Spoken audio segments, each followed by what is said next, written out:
कर्म फल। मरने के बाद स्वर्ग के द्वार पर 4 वे खड़े थे। इन 4 व्यक्तियों में पहला राजा था, दूसरा एक बिजनेसमैन था, तीसरा पंडित था और चौथा एक आम आदमी यानी कि मजदूर था। किसी को भी यह पता नहीं था कि कौन स्वर्ग के अंदर प्रवेश कर पाएगा और कौन वहीं से वापस लौटा दिया जाएगा। सब स्वर्ग का दरवाज़ा खुलने की राह देख रहे थे और आपस में बातें कर रहे थे। जैसे कि राजा को मरने से पहले ही आदत थी, उसने अपनी बात सबसे पहले बताई। राजा ने कहा, मैं बहुत प्रख्यात राजा हूँ। मैंने धरती पर अपना बहुत नाम कमाया है, इसलिए पूरी संभावना है कि मैं ही स्वर्ग में जाऊँगा। फिर व्यापारी ने अपनी बात सामने रखी। वह बोला, मैंने धरती पर खूब धन कमाया और उस धन से मैंने सैकड़ों लोगों की मदद की है, इसलिए मैं ही स्वर्ग का हकदार हूँ। अब बारी थी पंडित की, तो पंडित ने मुंह खोला और सबको यह कहा, चाहे तुम जो सोच लो, लेकिन यह बात तो तय है कि स्वर्ग के दरवाजे खुलेंगे तो मेरे लिए ही। सब जानते हैं कि पंडित दिन रात भगवान को याद करते हैं, इसलिए स्वाभाविक है कि स्वर्ग में पंडित का स्वागत किया जाए। जब सब ने अपना अपना पक्ष रख दिया, तब सबकी नज़र उस मजदूर पर थी, जो चुपचाप अपनी नज़रें नीचे झुकाए बिना कुछ बोले वहीं पर खड़ा रहा। स्वर्ग का दरवाज़ा खुला और वहाँ एक देवदूत आकर खड़ा हो गया।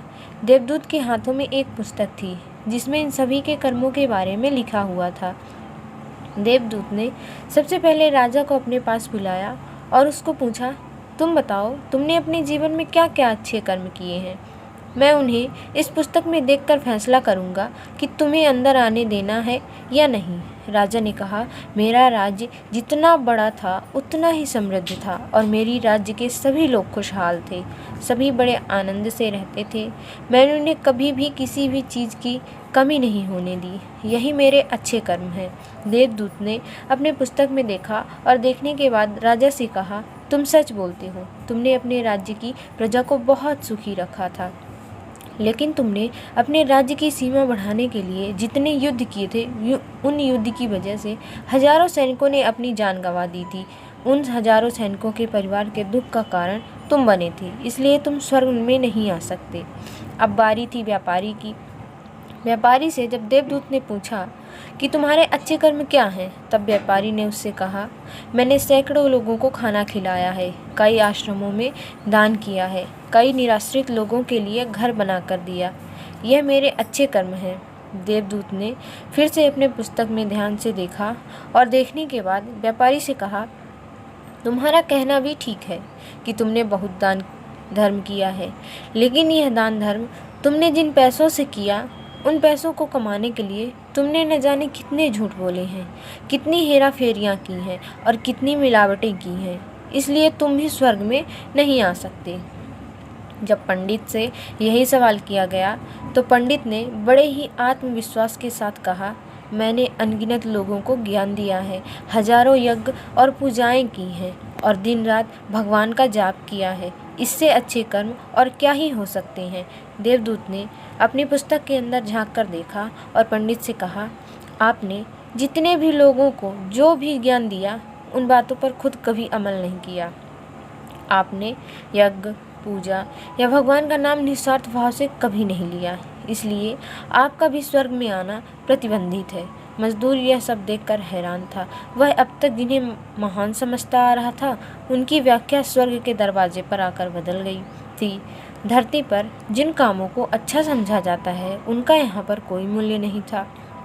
यमदूत ने जब इस मजदूर को अपने पास बुलाया और इससे पहले कि वह उससे उसके अच्छे कर्मों के बारे में पूछता, मजदूर बोल पड़ा, प्रभु, मैं जानता हूँ कि मैं भी स्वर्ग में आने के लायक नहीं हूँ, लेकिन मैं फिर भी एक बार बाहर से ही स्वर्ग को झांक कर देखना चाहता हूँ। बस इससे ज़्यादा मेरी कोई इच्छा है ही नहीं, क्योंकि ऐसी इच्छा पालने के लिए मैंने जीवन में कुछ भी नहीं किया है। मैं पूरा दिन मेहनत करता और जो भी पैसे कमाता उन्हें अपने परिवार के पालन पोषण में खर्च कर देता, इसलिए दान धर्म के लिए कुछ बचता ही नहीं।